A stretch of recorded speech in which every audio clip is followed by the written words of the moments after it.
Hello, my name is Sorrel Pinder and I'm a mental wealth coach. And I'd just like to talk to you today about a new project I have coming up very soon. Have you ever yourself started out on a new project or intended to start out on a new project and never got it off the ground?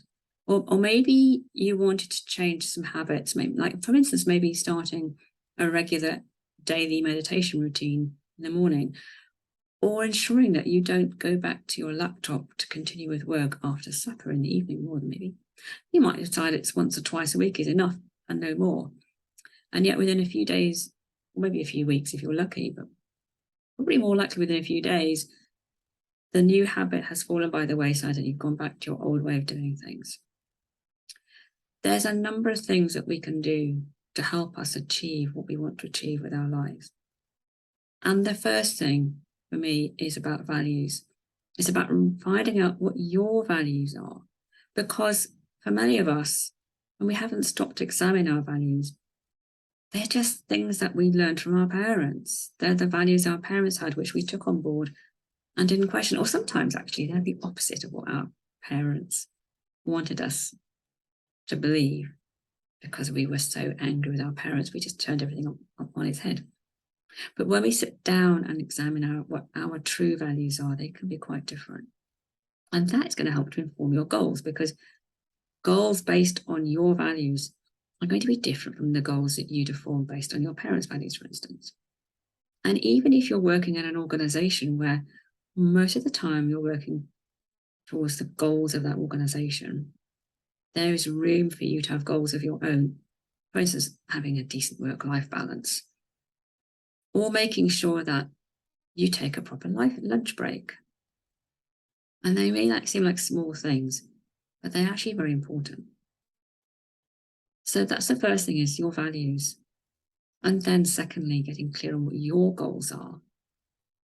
And that brings me to the third thing, which is being able to recognize if you're kind of acting out in a pattern such as perfectionism or imposter syndrome.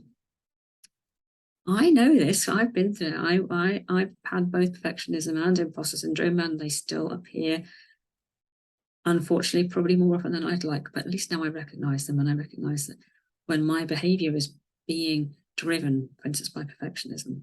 I think this is my 6th attempt to record this video, and I'm hoping it's the last, but that's an example of my perfectionism, isn't it? And the final piece in this jigsaw is accountability. Now, accountability needs to be in a supportive setting. So that could be friends who really have your best interests at heart and aren't telling you what they think you should do. Or it could be colleagues, again, colleagues who have your best interests at heart. Or it could be a mentor, or it could, as in the case of my new project, be a group of women who are meeting on a regular basis to provide each other with support and accountability.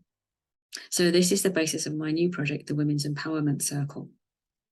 And we're having our first meeting on Monday, so it's very soon. There's a few places left, and I would like to fill those places because it means that women who have already joined will have a better experience. And of course, if you join, you're going to get the benefits of that experience as well. It's only open to women, so if there are any men watching this video, if you know a woman or some women who might benefit from this project, please refer them to this video. The cost of the program is £120 for 3 months. It's a 3-month program, and I would prefer people to commit to those 3 months because we need to have trust amongst ourselves. So it's £120 for 3 months, or £45 a month if you prefer to pay monthly. And I'm going to drop a link to the details and where you can register in the comments below. If you would like to find out more about it by speaking to me, first of all, please email me. I shall put my email in there as well. If you email me, I will get back to you over the weekend. Please give me a phone number. It's easier to contact people by phone sometimes, but I mean, obviously an email address is good too. So I hope to hear from you and to welcome you into my new Women's Empowerment Circle. So have a great day, and thank you. Bye.